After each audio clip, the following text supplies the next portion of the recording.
안녕하세요. 피셔 인베스트 피셔입니다. 제가 바로 이전 영상에서 경기 회복, 성장 둔화, 그리고 하강의 순환 국면에서 어떤 산업, 어떤 종목들이 주로 상승하는지 이 섹터 순환에 대한 제프 스탱클의 연구를 쉽게 설명을 드렸죠. 오늘 설명드릴 내용을 이해하기 위한 기본 지식이기 때문에 반드시 바로 이전 영상을 찾아보시면 좋은데 정말 혹시 귀찮으실 수도 있을까봐 제가 스피드하게 요약을 해드리겠습니다. 우선 실물 경기와 주식시장의 경기 사이클은 약간 차이가 나는데 주식시장의 사이클이 한 1, 2분기 더 빠르게 찾아옵니다. 그래서 실물 경기가 한참 나빠져서 기업의 적자가 심해지고 이제 실물 경기가 바닥을 찾아서 끝도 없이 내려가고 있을 때 물론 자영업자들이 막 죽어나가고 이런 상황에서 미 연준과 각국 중앙은행의 돈 풀기로 금융 장세가 빠르게 시작됩니다. 이때 주식시장은 실물 경기보다 먼저 바닥을 형성하고 빠르게 반등을 시작하는데요. 그 다음에 이후에 정말 실물 경기가 다 회복되고 최고조에 달한 이 정점의 시기에는 그 전에 이미 주식시장은 상승세가 꺾인 그걸 베어마켓이라고 하죠.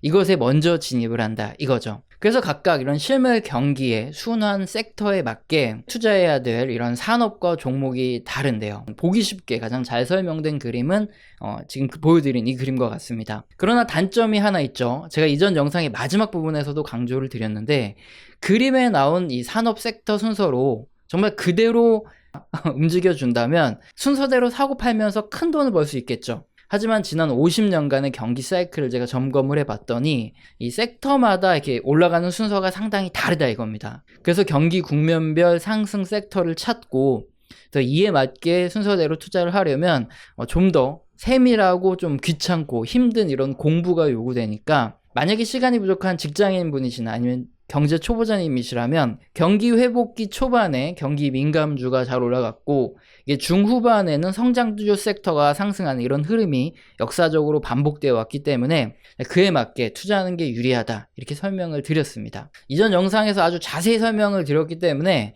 이번 영상에서는 아주 기본만 설명을 드렸는데요. 혹시 이 부분을 모르시면 오늘 영상의 이해가 잘 안 될 수 있기 때문에 제가 영상 맨 마지막에 링크를 넣어 드릴 테니까 못 보신 분은 이 영상을 보시고 꼭 한번 찾아보시길 당부드립니다. 그럼 오늘은 약속드린 대로 과연 섹터별로 어떤 섹터가 빨리 가고 그래서 어느 종목에 투자를 해야 되는지 이 부분을 설명드릴 시간이죠. 오늘 모든 산업 섹터를 다 설명드리면 시간이 부족하기 때문에 가장 먼저 알아볼 것은 지금 그림의 맨 왼쪽에 있는 금융 섹터입니다. 이건 근데 금리가 올라가는 구간에도 함께 올라가니까 지금 앞으로 금리가 올라갈 수 있으니까 꼭 알아둬야 되겠죠.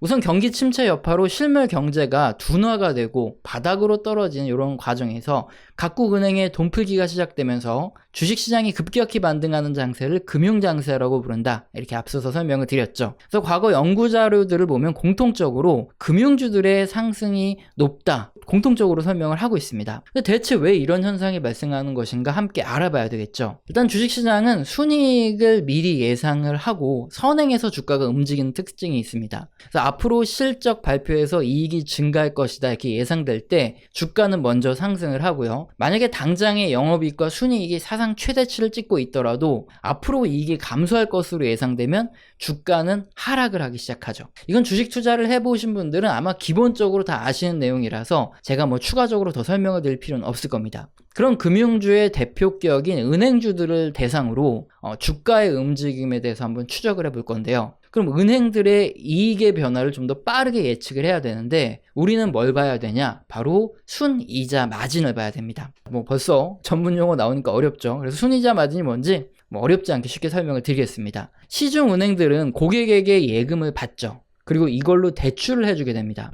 당연히 은행에서 땅 파서 장사를 하는 게 아니죠. 그렇기 때문에 예금 이자보다는 돈을 빌려주는 대출 이자가 더 높습니다. 이에 따라서 은행들은 대출 이자에서 예금 이자를 뺀 요만큼의 차익을 남기게 되겠죠. 이걸 예대 마진이라고 부릅니다. 근데 은행의 수익은 기본적인 예대 마진만 있는 게 아니죠. 은행이 자체적으로 채권 투자도 하고요. 유가증권이죠. 주식이라든가 여러 가지 투자를 하면서 여러 가지 수익을 남겨 먹습니다. 이런 수익들을 전부 포함한 것을 순이자 마진이라고 부릅니다. 영어로는 Net Interest Margin이라고 부르죠.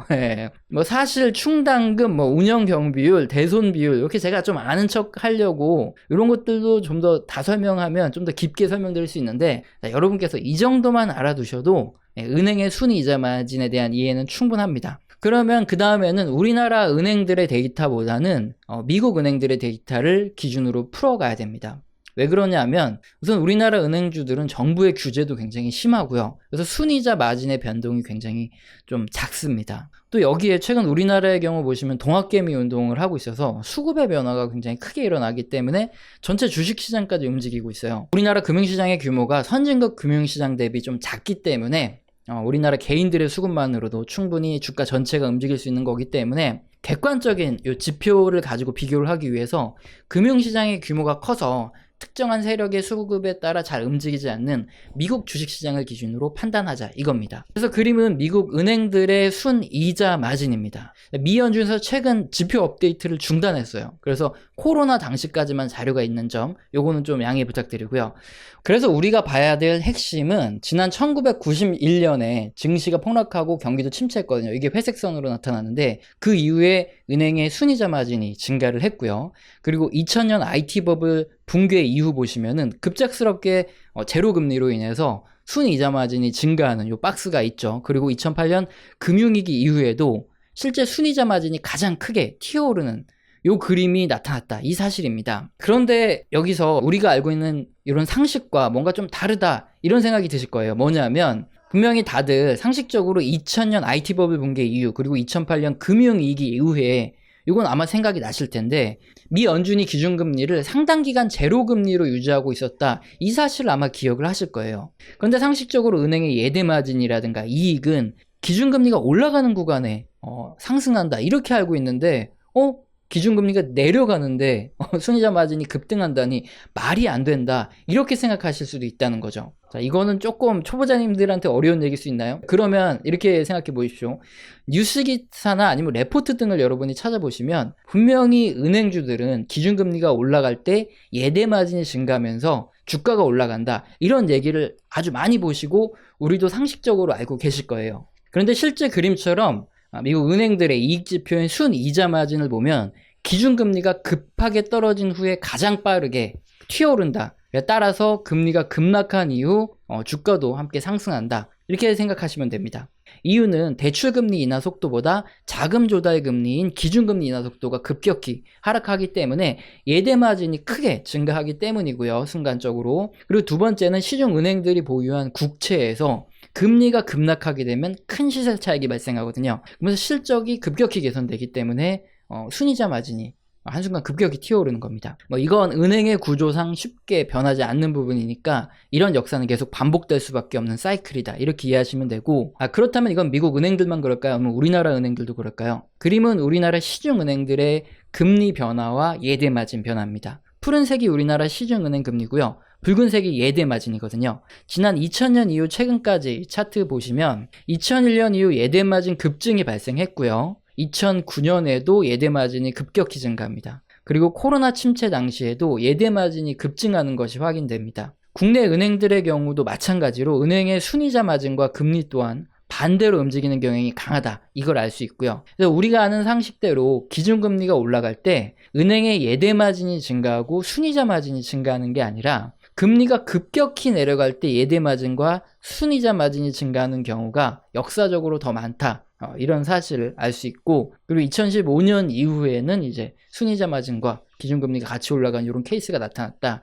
이렇게 이해를 하시면 되죠. 그럼 이제 금융장세에서 금융주의 대표격인 은행주들의 주가가 과거 역사적으로 빠르게 오를 수 있던 이유를 이해하실 수 있습니다. 각국 중앙은행이 기준금리를 급격히 인하하고 나면 은행의 순이자 마진이 급격히 증가하는 패턴의 반복이 나타났고요. 이에 따라 금융주 중에서 은행주는 가장 첫 번째는 아닐지 몰라도 금리 인하로 주식시장이 빠르게 튀어오르는 이런 금융장세에서 굉장히 빠른 순서로 상승할 가능성이 높다. 이걸 우리가 알 수 있다는 거고요. 자, 그럼 실제 주가를 보면서 한번 보면 그림의 푸른색은 3개월물 금리로 기준금리랑 일치를 하고요. 붉은색 선이 웰스파고의 주가입니다. 웰스파고의 경우 2000년 IT 버블 붕괴로 주가가 함께 떨어졌어요. 근데 기준금리가 급격히 인하되는 구간 이후에 빠른 반등세를 보였고요. 그리고 2008년 금융위기 이후에도 함께 주가가 하락했으나 꽤 빠른 속도로 주가가 반등합니다. 그리고 최근 코로나 침체 당시에도 엄청나게 빠른 속도로 웰스파고의 주가가 올라갔죠. 다음은 뱅크 오브 아메리카의 주가인데요. 마찬가지로 IT 버블, 금융위기, 그리고 코로나 증시 폭락 때 주가가 함께 폭락했지만 기준금리가 제로금리로 떨어진 이후에 바로 빠른 속도로 반등하는 것이 확인되시죠. 이제 두 번째 사실로 한번 넘어가 볼게요. 그림은 미국의 금융주 ETF입니다. 주가가 폭락한 이후에 빠르게 반등하는 금융장세에서 금융주가 이렇게 튀어오르고 나서 계속 주가가 오르면 좋은데, 지난 2010년 이후에는 한참 주가가 떨어지고 횡보를 하다가 2014년이 되어서야 상승하는 흐름이 나타납니다. 이유는 순간적으로 순이자 마진이 증가하지만 곧 대출금리가 내려가고 일회성 채권 순이익이 추가적으로 증가하지 않으면서 주가 흐름이 지지부진해진 거거든요. 따라서 리스크 관리를 위해서 금융주는 급반등하면 팔아치우세요. 그리고 다른 사이클 종목으로 들어갔다가 금리가 오를 때 다시 들어오는 게 좀 더 좋다. 이게 역사를 통해서 알 수 있는 사실이고, 세 번째, 지난 30년간의 역사를 봤을 때 기준금리가 인상되는 구간에 금융주의 주가도 함께 오릅니다. 실제적인 은행의 순이자 마진이 증가하는 구간이 아님에도 불구하고 이렇게 역사적으로 은행주의 주가가 올랐다는 게 솔직히 약간은 좀 찝찝한 구석은 있어요. 실적과 주가가 같이 올라가는 게 아니니까. 그럼에도 불구하고 역사적으로 그렇게 됐기 때문에 부정할 필요는 없겠죠.